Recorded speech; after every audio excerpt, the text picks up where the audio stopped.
Structure and function are such central notions in biology, including microbiome research. But what exactly do they mean? Hi, my name is Gregor Gresliner.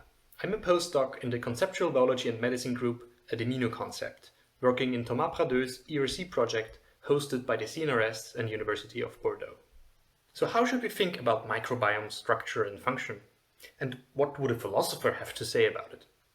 I suggest a framework to clearly distinguish between different notions of structure and function, how these different notions relate to each other, and how the massive amount of microbiome data can be better understood using this framework.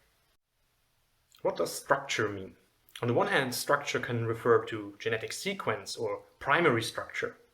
On the other hand, it can refer to the three-dimensional structure of biochemical agents, like this protein shown here. Then there are the network structures for the spatial organization and interaction networks. And finally, the notion that it is most widely used in microbiome research, taxonomic community structure.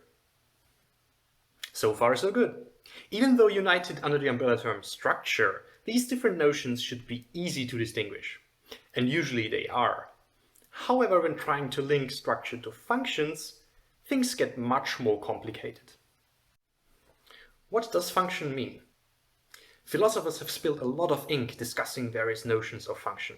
Put very broadly, the two classical accounts are function as selected effect versus a causal role account. In a nutshell, why something is there to do what it does as compared to how it does what it does. However, in order to make a meaningful connection to the various notions of structure that we distinguished earlier, I suggest the following four notions of function. That is, potential biochemical activity, actual biochemical activity, the causal role of these activities in biological processes, and finally, selected effect.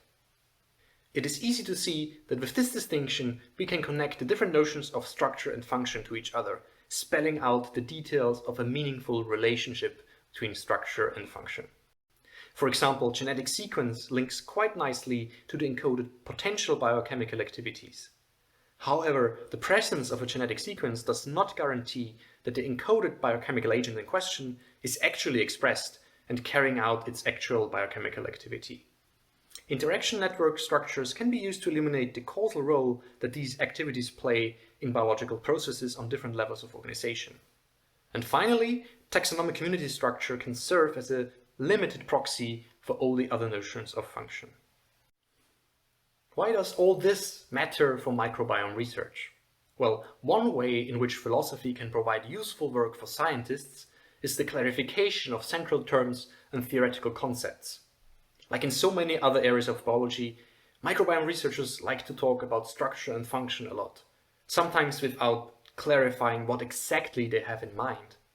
This can create confusion, in particular when studying the functions and health outcomes as the result of microbial structures.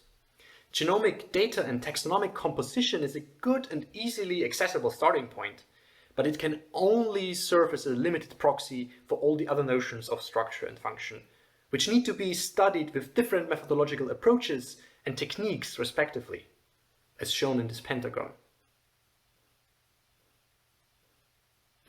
Being aware of these facets of microbiome structure and function allows to look for the correlations and causal connections in the right places. There are important methodological consequences, as each of these different notions needs to be studied with different approaches, techniques, and data tools.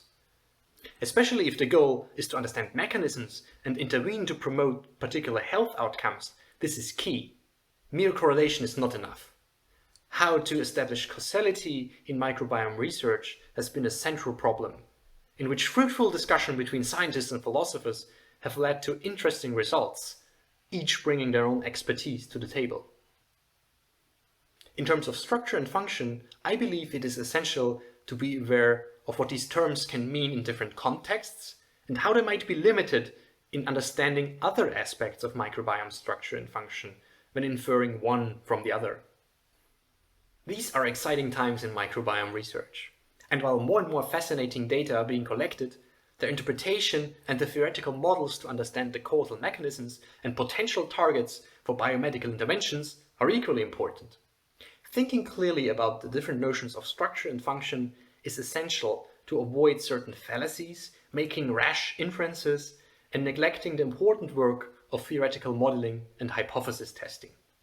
Instead, having these distinctions from this framework, we can address the pressing questions with appropriate techniques, interpretation of data, and study functions more directly.